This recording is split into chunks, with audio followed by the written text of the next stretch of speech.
A very good evening and welcome to BCN News. Our top story tonight, the Fono Ekepule has passed the government's appropriation bill for the 2020-2021 yesterday. A total expenditure budget of $32,504,000. The investment and development projects $23,608,000. The budget deficit is reduced by $1.5 million, bringing the deficit from $7.2 million to $5.7 million. The injection of $1.5 million into the budget is from part of the $6 million budget support from the New Zealand government. New Zealand has contributed a further $6 million to support Niue's response to the COVID-19 pandemic. New Zealand High Commissioner to Niue Helen Tana signed the grant funding letter at Parliament yesterday with the Premier Honourable Delton Tangilangi and the Minister of Finance Honourable Crosley Tatui. The Premier and Minister Tatui and MPs thanked New Zealand for their contribution. We announced yesterday an additional $6 million of grant funding for budget support. This is on top of our usual payments that we would make to support the budget, and it follows some earlier budget support of a few weeks ago of around $3 to $3.75 million.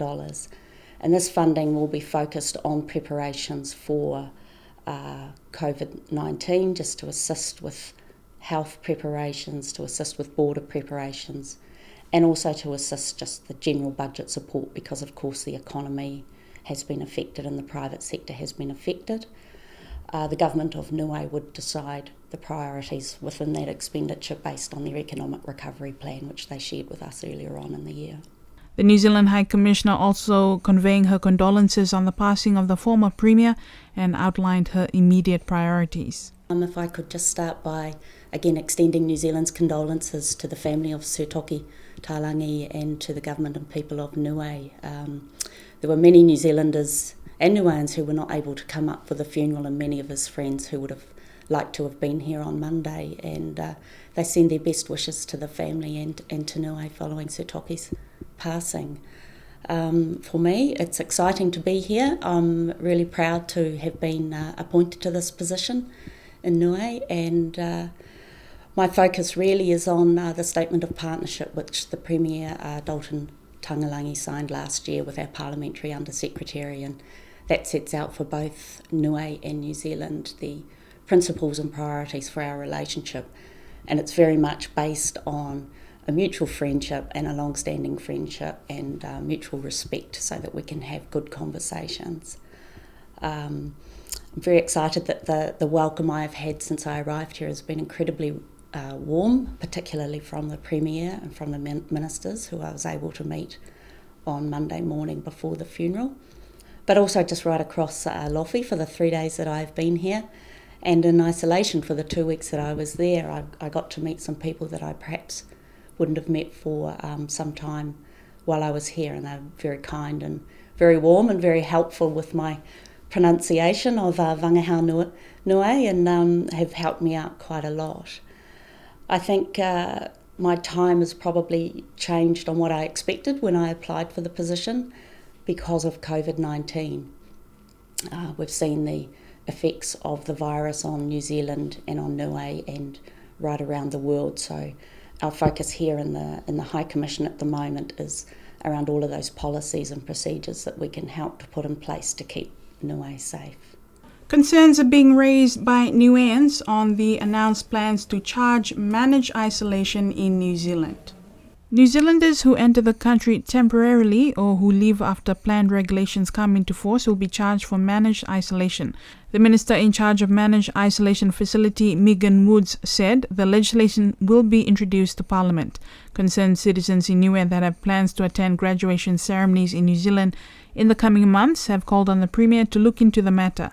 It was not clear whether these charges will affect New Zealand citizens of the realm countries, Niue, Cook Islands and Tokelau.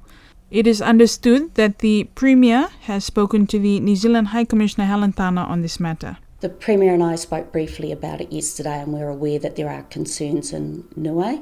I'll have to pass those concerns back to Wellington. At the moment, our Minister, Megan Woods, is commenting on those issues, and all of the detail will come through her office. The New Zealand Herald reports that the COVID-19 Public Health Response Amendment Bill will mean only New Zealanders who enter temporarily or who leave the country after the regulations come into force will face charges. The fees will be $3,100 per person in a room, $950 for each additional adult, and $475 for each additional child sharing the room. A reduction has been noted in FPAR sales in Niue due to the COVID-19 pandemic and closure of borders. From January 15th to June 20th, 2019, the trend shows the total value of credit and debit card transactions for June 2020 dropped sharply to $1,497,723, which is 23% down compared to June last year. Kiwi Bank manager Wayne McHaugen said the reduction is due to COVID-19 and Niue's borders being closed, therefore no visitors spending on the island.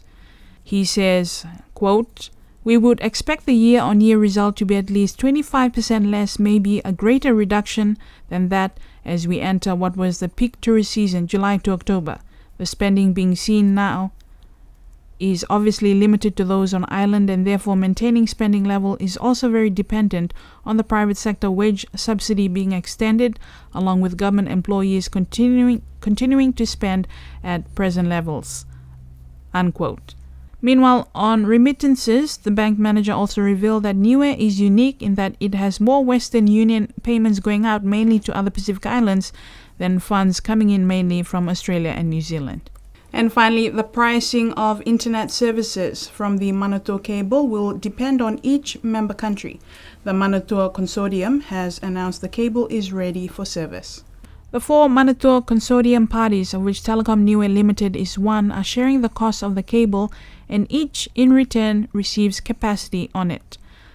Co-chair of the Manatoa Consortium, Ranulph Scarborough, told BCN News that in terms of pricing, each of the 4 operators have exclusivity in their own country to sell capacity on the cable and set their own prices in their own country. In terms of prices to the public, Scarborough says international capacity is of course just one element of the price the end user pays, albeit an important one. The cost of the local network distribution and service organization also needs to be factored in. He says for Niue, these are questions best directed at Telecom Niue Limited. However, it's still very early days and all the 4 Manatoa operators are working hard to finalize their plans as to how best to bring the benefits of the cable to end users. BCN News has sought a response from Telecom CEO Brett Collier, who is yet to reply. And that's your BCN News for tonight and this week. Thank you for joining us. Do join us same time next Monday. Until then, have a safe weekend.